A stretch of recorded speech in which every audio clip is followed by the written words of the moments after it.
আমরা এখন দেখতেছি প্রত্যেকটা মোড়ে মোড়ে ভিআইপি বানাই দিয়েছে। চোরের দেশে ভিআইপি কিডা? একমাত্র ভিআইপি তো ডক্টর মোহাম্মদ ইউনূসরে দেখতেছি যে তার আসার সময় দেখতেছি বিভিন্ন পথঘাট আটকা দিচ্ছে, কিন্তু পার রিক্সার তো কোনো ভিআইপি নেই। আমরা 49 সালের বঙ্গবন্ধুই আমাকে রিক্সায় উঠেছে। আগে আওয়ামী লীগ করতো, এখন কিছু বিএনপি নেতাগোতাদের আছে। আপনারা পাকিস্তান থেকে পেঁয়াজ আমদানি করেন, আপনারা মনে হয় অস্ত্র আমদানি করছেন, আর এটা তো করাটা স্বাভাবিকই। আপনারা একবার 10 ট্রাক অস্ত্র আনছেন বাংলাদেশে। আমরা এখন দেখতেছি প্রত্যেকটা মোড়ে মোড়ে ভিআইপি বানাই দিয়েছে। চোরের দেশে ভিআইপি কিডা? এত বড় ভিআইপি কিডা?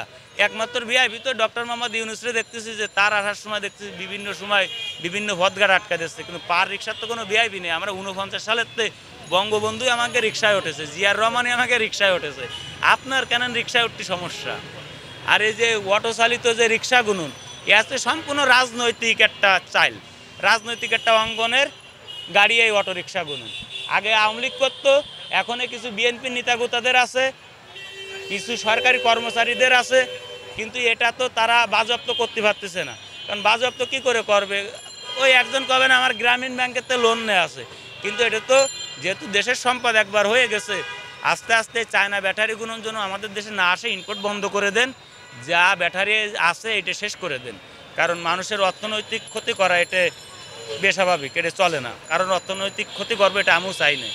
আর এদেরকে ওই শহরের পাশে যে রাস্তাগুলো এই রাস্তায় চলার অনুমতি দেন যতদিনে ব্যাটারি গুণন আছে, আর ব্যাটারির ইনপুট বন্ধ করেন।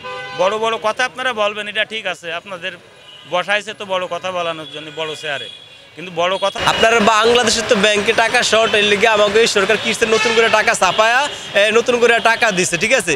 এখন আপনি হিসাব করতে হবে আমাকে জিডিপি কত, আমরা যে টাকা ছাপান, টাকা সাপ্লাই করে দেন ব্যাংকে, ব্যাংকে দেন, ব্যাংক হতে তো চলমান, ঠিক আছে, কিন্তু আমাদের যে মাথা পিছু আয় কত, আপনি ওইটার দিকে যদি না থাকে শুধু টাকাই ছাপায় অভাব দূর করেন, তো অভাব তো রয়েই গেল, আমাদের টাকার মান কমে না। আপনি ওই চিন্তা করলে তার এই জায়গায় হইব না ভাই। এই যে বর্তমানে দেখা যায় ভারত আর বাংলাদেশে একটা চলমান মানে বাঘ যুদ্ধ, বা একদম অনেকেই বলে যুদ্ধের কাছাকাছি। এইটা কিন্তু মূলত এই যে ভারতের সাথে আমাদের এই দ্বিমত, এটার জন্য কিন্তু শুধু ভারত দায়ী না, এটার জন্য কিন্তু বাংলাদেশের কিছু নেতাও দায়ী। ধরেন বাংলাদেশে কিন্তু কিছু আপডেট নেতা বক্তব্য দেয় যদি ভারত বাংলাদেশ নিয়ে খেলে তারা নাকি 7 সিস্টার নিয়ে খেলবো। আরে ভাই 7 সিস্টার হয়েছে ভারতের অভ্যন্তরীণ বিষয়, ভারতের 7টা রাজ্য যারা আলাদা স্বাধীনতা চায়। আপনারা বক্তব্য দিয়ে প্রমাণ করেন যে মনে হয় 7 সিস্টারে আপনারা নেতৃত্ব দেন, এই 7 সিস্টারে আপনারা লিড দেন, এই জন্যই আপনারা 7 সিস্টার নিয়ে এত মাথা গামান। এখন যদি 7 সিস্টারের কোনো নেতা ভারতের উস্কানিমূলক কিছু বক্তব্য দেয়, তাহলে তো ভারতের কেন্দ্রীয় সরকার মনে করবে যে এটার জন্য আপনারা দায়ী আর আপনাদের হাত আছে।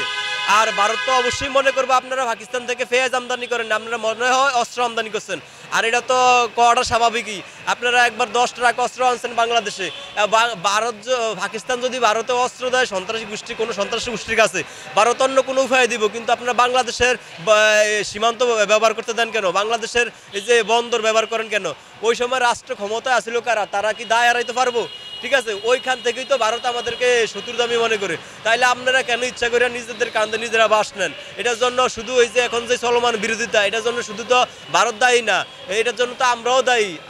আমরা যদি অস্ত্র আমদানি না, আমরা যদি পারমাণবিক বোমা, সাবমারিন বোমা, মিসাইল, ক্ষেপণাস্ত্র, ব্যালিস্টিক ক্ষেপণাস্ত্র, রকেট লঞ্চার আমরা সবই আনতাম পারি, কিন্তু আমাদেরকে কেউ কিছু বলবো না। ভারতের এটা ফেরাও না, ঠিক আছে, ভারতের ব্যাপারে নাক গলায় না, কিন্তু ভারত তো নাক গলায় অন্য একটা সিস্টেম, অন্য একটা কারণে। ভারত আর পাকিস্তান অনেক আগে থেকে দ্বন্দ্ব, ঠিক আছে। এখন পাকিস্তান তো আমাদেরকে ইস্যু করিয়া চাইবো যে ভারতের একটা গন্ডগোল লাগানোর জন্য, এই জন্য তো ভারতের এত মাথা গামানি। ভারত আর আমরা এরকম দেশ না যে যতই বলুক ভারত আমাদের সাথে যুদ্ধ করবো, এরকম পরিস্থিতি ভারতের হয় না। আর আমরা অনই পর্যায়ের দেশ হই না যে ভারত আমাগুলো যুদ্ধ করতে হইব। আমরা পৃথিবীর ওই 3rd ক্লাসের রাষ্ট্র। আমরা বর্তমানে একটা জিনিস খুব চলে, ভারতের বিরুদ্ধে যদি কেউ স্লোগান দেয় খুব তাড়াতাড়ি জনপ্রিয় হয়ে যায়, ঠিক আছে। এই যে বিএনপির এক নেতা বক্তব্য দিচ্ছে ভারতের শাড়ি ফুরিয়া লেছে, দেখবেন কিছুদিন পরে ওই ভারতে বিএনপির কেন্দ্রীয় নেতারা বলবো ভারতে যায় যে এটা ওনার ব্যক্তিগত মত, এটা বিএনপির কোনো মতামত না, ঠিক আছে। ও বলবো যে এটা ওনার পার্সোনাল বক্তব্য।